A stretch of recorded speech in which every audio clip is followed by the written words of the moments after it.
সিলেটের জননন্দিত ডিসি মহোদয়, জেলা প্রশাসক, তাকে প্রত্যাহার করা হয়েছে,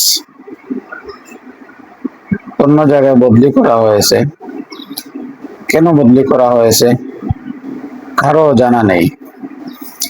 শত শত বছর থেকে চলে আসা, বিশেষ করে দরগার সেই ডেগ অবৈধভাবে যারা খাদিম নামক খাদকরা বিভিন্নভাবে খাচ্ছে, কোনো ধরনের হিসাব নেই।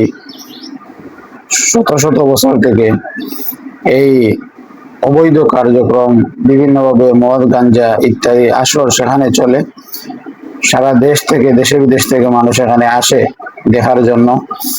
এসে অনেক টাকা পয়সা সোনা দানা দিয়ে যায়, এইসবের কোনো হিসাব নেই।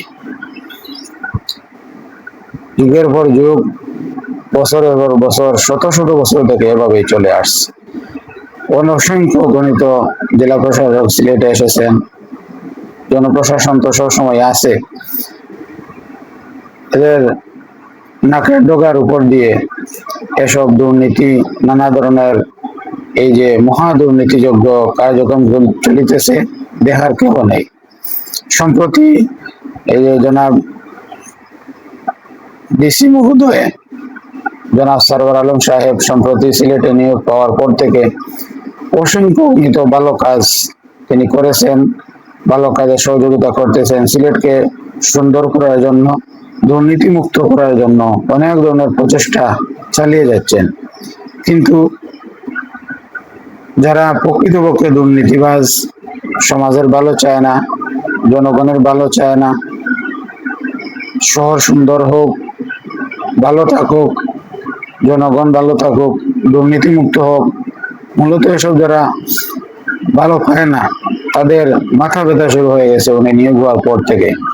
বিভিন্নভাবে উৎখাত করার জন্য সময় সময়ে বিভিন্ন ধরনের চেষ্টা তদবির চালিয়ে যাচ্ছে, কিন্তু কোনোভাবেই তিনি সৎ থাকার কারণে সম্ভব হচ্ছে না। তিনি নিজেই বলেছেন, 1 টাকার দুর্নীতি যদি আমাকে কেউ দেখাতে পারেন, আমি নিজ ইচ্ছায় পদত্যাগ করব। চিন্তা করতেছেন কিরকম শক্তি এবং সত্যের উপর প্রতিষ্ঠিত এবং সততা থাকলে এভাবেই বলা যায়। এটা আমাদের জন্য অনেক রহমত ছিল, বিশেষ করে সিলেটবাসীর জন্য। এই শাহজালালের উত্তরসূরি, শাহপুরার উত্তরসূরি সিলেটবাসীর জন্য এই শাহজালালের বুকের মাঝে বসে শত শত বছর ধরে এই দুর্নীতি করা চলে আসা, এই বিষয়টিকে তিনি সুন্দর করার চেষ্টা করেছেন। সেখানে একটি বড় মাদ্রাসা রয়েছে, মাদ্রাসাটাকে আরো প্রতিষ্ঠিত, আরো বিস্তৃত করার তিনি চেষ্টা করবেন বলে আশ্বাসও দিয়েছেন। এবং এই যে কোনো ধরনের হিসাব নেই, এটাকে কেন, কিভাবে, তাদের এখানে কতটুকু করায়ত্ত আছে, এই সমস্ত ব্যাপারে তিনি কথা বলেছেন।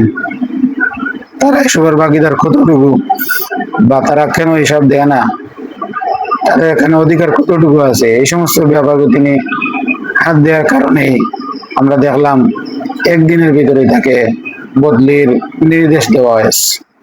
এটা জনগণ খুবই ক্ষুব্ধ হয়েছে, হতবাক হয়েছে। আমরা তীব্র নিন্দা জানাই। আমরা জনগণ, বিশেষ করে সিলেটের জনগণ, আমরা তীব্র নিন্দা জানাই এবং সরকার মহোদয়কে আমরা সসম্মানে, সমস্ত জনগণ আমরা চাই যে তাকে যে প্রত্যাহার করা হয়েছে, এটাকে পুনর্বহাল করার জন্য আমরা জোর দাবি জানাই।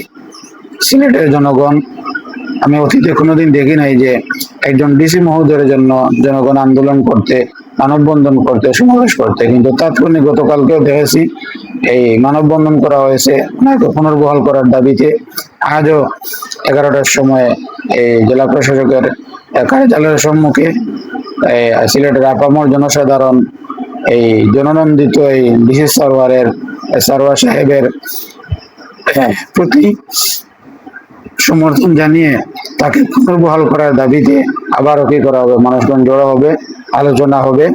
আমরা প্রত্যেকে সেখানে অংশগ্রহণ করার চেষ্টা করব।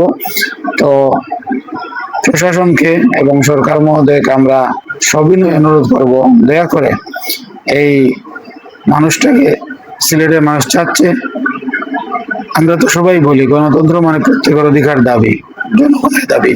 এই সিলেটবাসীর দাবি হচ্ছে তাকে পুনর্বহাল করতে হবে। একদিনের ভিতরে হুট করে থাকে এমন সিদ্ধান্ত, এটা তো কোনো এই ধারাবাহিক যেভাবে বিভিন্ন জায়গায় ট্রান্সফার করা হয় সেরকম তো মনে হচ্ছে না। তিনি সেখানে কথা বলার কারণেই সেই ডেগ উৎখাত করার জন্য, অবৈধ এই নৈরাজ্যকে ধ্বংস করার জন্য যে কথা বলছেন, হুট করে তাকে বদলি করে দেওয়া হয়েছে। এটা কখনো মেনে নেওয়ার মতো নয়, মেনে নেওয়া যায় না। এটাকে পূর্ণাঙ্গ বিবেচনা করে তাকে স্বপদে কমপক্ষে আরো কয়েক মাসের জন্য হলেও তাকে এখানে আমরা চাই। আমরা সিলেটবাসী ওনার সাথে আছি। জনপ্রতি আমরা দেশের সর্বোচ্চ আইনকে সম্মান জানাই।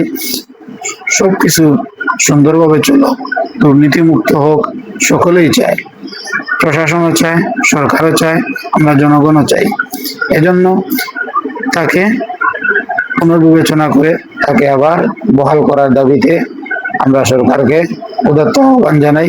প্রকৃতপক্ষে এইরকম সৎ মানুষেরা যদি প্রত্যেক যে সমস্ত জায়গাগুলায় সৎ মানুষদের যদি কদর না থাকে, আমরা তাকে যে তিনি যে সমস্ত ভালো কাজ করেছেন বা করতেছেন, ভালো ভালো উদ্যোগ নিচ্ছেন, বা বিশেষ করে অতীতে এই নৈরাজ্য, এই সিন্ডিকেট, অবৈধ সিন্ডিকেট ভাঙ্গার জন্য কেউ হাত দেন নাই। তিনি যে এত সাহস করে সবাইকে নিয়ে এদিকে এগিয়ে যাচ্ছেন, সুন্দর একটা সিলেট গড়ার প্রত্যয়ে, দুর্নীতিমুক্ত একটা সিলেট গড়ার প্রত্যয়ে, আমরা তো তাকে স্বাগত জানানোর কথা ছিল। প্রশাসন থেকে, সরকার থেকে তাকে আরো উৎসাহিত করার কথা ছিল। কেননা তিনি অসত্যকে এবং খারাপিকে নির্মূল করে সুন্দর একটা প্রজন্ম গড়ার লক্ষ্যে, সুন্দর একটা শহর গড়ার লক্ষ্যে, দুর্নীতিমুক্ত একটা শহর গড়ার লক্ষ্যে তিনি তো চেষ্টা চালিয়ে যাচ্ছেন। এজন্য তাকে পুরস্কৃত করার কথা ছিল। উল্টা তাকে কি করা হচ্ছে? সৎ মানুষদেরকে যদি এভাবে প্রশাসন বলি, আর সরকার, রাষ্ট্র বলা হোক বা সমাজ বলা হোক, যদি তাকে গুরুত্ব দিতে না পারে, তার ভালো কাজগুলাকে সাপোর্ট করে তাকে আগ্রহ দিতে না পারে, ভালো মানুষ কিভাবে জন্মাবে? কিভাবে মানুষ ভালো কাজে উৎসাহিত হবে? এজন্য তাকে আমরা কমপক্ষে আরো কয়েকটি মাসের জন্য আমরা চাই তাকে আবার সসম্মানে বহাল করার দাবিতে আমরা সবাই এক হয়েছি। সরকার মহোদয়কে আমরা উদাত্ত আহ্বান জানাই, বিষয়টি সম্পূর্ণ বিবেচনা করে তাকে আবার স্বপদে সিলেটের ডিসি হিসাবে বহাল রাখা হোক।